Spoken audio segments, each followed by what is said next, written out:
మసిపూసి మారేడుకాయ చేయటం చంద్రబాబుకు వన్నతో పెట్టిన విద్య. ప్రతిదీ చేశానంటారు ఆయన. కానీ క్షేత్రస్థాయికి వెళ్లి చూస్తే మొత్తం మోసం, అన్ని అబద్ధాలు, అరకొర పనులు. మార్కాపురం జిల్లా ఏర్పాటు కూడా దీనికి అతీతం కాదు. హేతుబద్ధత లేకుండా, విధి విధానాలు పాటించకుండా జిల్లా ఏర్పాటు చేసి చంకలు గుద్దుకున్నారు. సొంత మీడియాలో డప్పు కొట్టుకున్నారు. తీరా క్షేత్రస్థాయిలో చూస్తే అసలు ఇది జిల్లానా అనే అనుమానం కలక్కమానదు. ఇంతకీ చంద్రబాబు ఏం చేశారు? మార్కాపురంలో ప్రస్తుత పరిస్థితి ఎలా ఉంది? సాక్షి టీవీ స్పెషల్ ఫోకస్. తాళాలు లేని ప్రభుత్వ భవనం, పైగా ఇది కలెక్టర్ కార్యాలయం. ఇంకా కిటికీలు, తలుపులు కూడా ఏర్పాటు చేయని బిల్డింగ్ ఇది. దీనికిలా పూలు కట్టారు, రిబ్బన్ కటింగులు చేశారు. ఈ బిల్డింగ్ ని ఎలాగైతే ఓపెన్ చేశారో మార్కాపురం జిల్లా ఏర్పాటు కూడా అలానే ఆగమేఘాల మీద జరిగిపోయింది. ఎలాంటి ప్రణాళిక లేదు, విధి విధానాలు లేవు. ఒక్క ముక్కలో చెప్పాలంటే ₹1 ఆదాయం లేకుండా జిల్లాను ఏర్పాటు చేసిన ఘనత చంద్రబాబుకే దక్కుతుంది. పైగా ఈ కలెక్టర్ ఆఫీస్ కూడా ఊరి బయట పెట్టారు.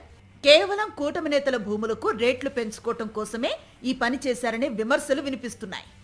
మార్కాపురంలో ఎటువంటి వసతులు లేకుండా అకస్మాత్తుగా రాత్రికి రాత్రి ఆ యొక్క కూటమి ప్రభుత్వం యొక్క ఆస్తులు, భూముల కోసం వాళ్ళు అప్పటికప్పుడు జిల్లా ప్రకటించి ఎటువంటి వసతులు లేకుండా కలెక్టర్ గారు అంటే మనకు చాలా గౌరవమైనటువంటి వృత్తి అది. అటువంటి కలెక్టర్ గారికి కనీసం కాలకృత్యాలు తీర్చుకోవడానికి కూడా ఎటువంటి వసతి లేకుండా శంకుస్థాపన చేయడం జరిగింది. ఉమ్మడి ఆంధ్రప్రదేశ్లో కరువుకి కేర్ ఆఫ్ అడ్రస్ అంటే టక్కున గుర్తొచ్చేది పశ్చిమ ప్రకాశం. గిద్దలూరు, ఎర్రగొండపాలెం, కనిగిరి, మార్కాపురం నియోజకవర్గాలు కరువుకి కేర్ ఆఫ్ అడ్రస్లు. వేసవి వచ్చిందంటే చుక్క నీరు దొరకదు. బంధువులు కూడా ఇటువైపు రావటానికే భయపడతారు.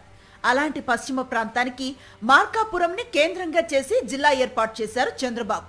కానీ జిల్లా అభివృద్ధికి కావాల్సిన మౌలిక వసతులు, ఆదాయ వనరులు ఏర్పాటు చేయకుండా చేతులు దులుపుకున్నారు.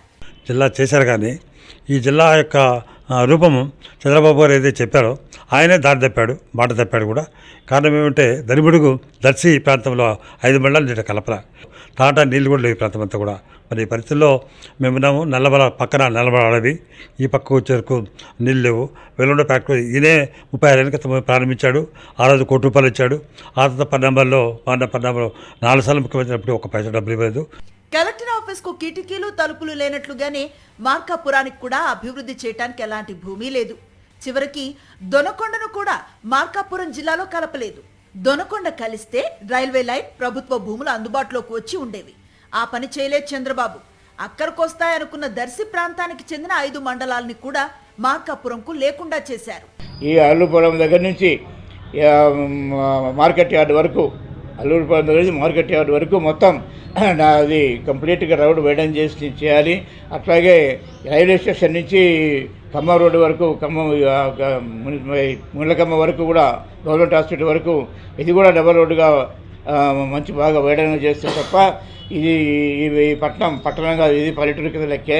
అప్పటి వైఎస్ఆర్సీపీ ప్రభుత్వం పశ్చిమ ప్రకాశం కోసం వెలుగొండ ప్రాజెక్టుకు నిధులను కేటాయించింది. ప్రభుత్వ మెడికల్ కాలేజీ నిర్మాణాన్ని సైతం మొదలుపెట్టింది. ఇప్పుడు రెండింటినీ చంద్రబాబు వదిలేశారు. ప్రభుత్వ మెడికల్ కాలేజీ నిర్మాణం సాధ్యం కాదని చెప్తూనే ప్రైవేటుకు కట్టబెట్టే ఆలోచన చేస్తున్నారు. ఇక వెలుగొండ ప్రాజెక్టుకు ఒకేసారి గోదావరి, కృష్ణా నీళ్లు తెస్తానంటూ గొప్పలు చెప్తున్నారు. కానీ పైసా కేటాయించలేదు.